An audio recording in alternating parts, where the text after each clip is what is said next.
Hi, this is Matt. Um, Today we are going to look at the Industrial Revolution and, more importantly, the Industrial Revolution in four different continental European nations. Often the Industrial Revolution is studied in the context of Great Britain or the United States, but it's also important to know about other European powers and how they became industrialized. So actually, let's begin with Belgium.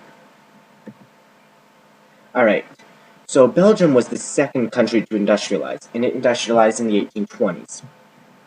Um, and it boomed after Belgium actually became a nation in the 1830s. The major city was Wallonia, and the Industrial Revolution for here changed a very heavily rural society into an urban one. In fact, the north was more urban than the south.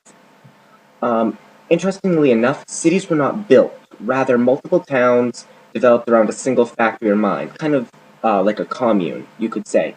And then these would later become cities as the roads between the towns were populated, and those would develop into today's modern Belgian cities.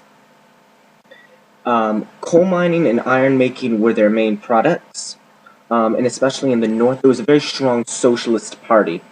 Um, and this was definitely influenced by the industrialization, such as Britain was, with Karl Marx writing the Communist Manifesto, in fact, in London. All right, France. Unlike other nations, France had no big bang into the industry. It was much slower than other countries. It was largely populated by poor farming peasants, much like Tsarist Russia. In fact, most towns only had about 10,000 people. Coal was really hard to get in France, partly in thanks to Germany's interference. So most fuel was timber, in fact. Thus, the city dwellers focused on making specialty items such as dresses, watches, and silks. In fact, Lyons and Lille became the first and only really industrial centers. During the 1840s, France tried to improve their industrialism by building a railroad network, which would later help in its eventual industrial culture more nearer to a World War II time period.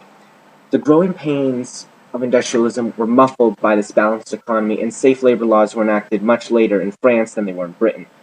Positively, though, education was rising in France like in other nations. Um, and then some historians say, finally, before World War II, France actually entered the industrial age in the 1930s. And for comparison, Britain entered it in 1830, which was 100 years before. So France is pretty slow. Germany was divided until 1871, so this slowed down much industrial progress. Nonetheless, Germany later surpassed Britain in GDP output, which we'll see later. Germany started out with the textile industry and was much modeled on Great Britain's factories.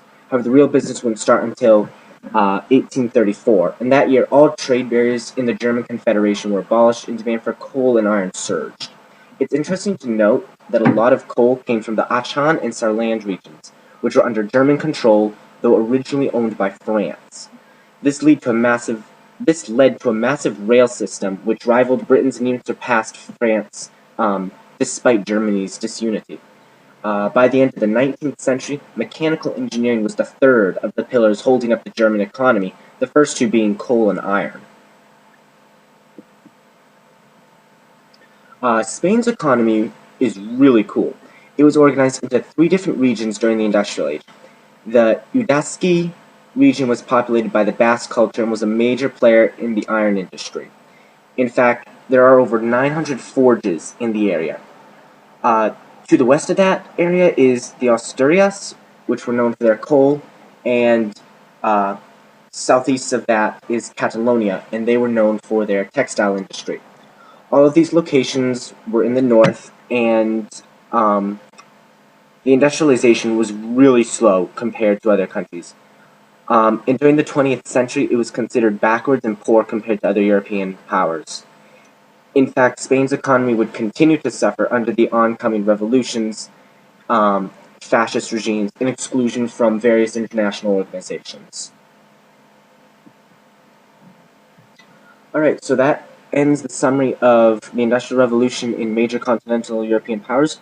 Right here, just for your viewing pleasure, is a simple chart showing the GDP growth of European nations. Notice how in the 1950s that Britain has slowed down and Germany has surpassed it in growth.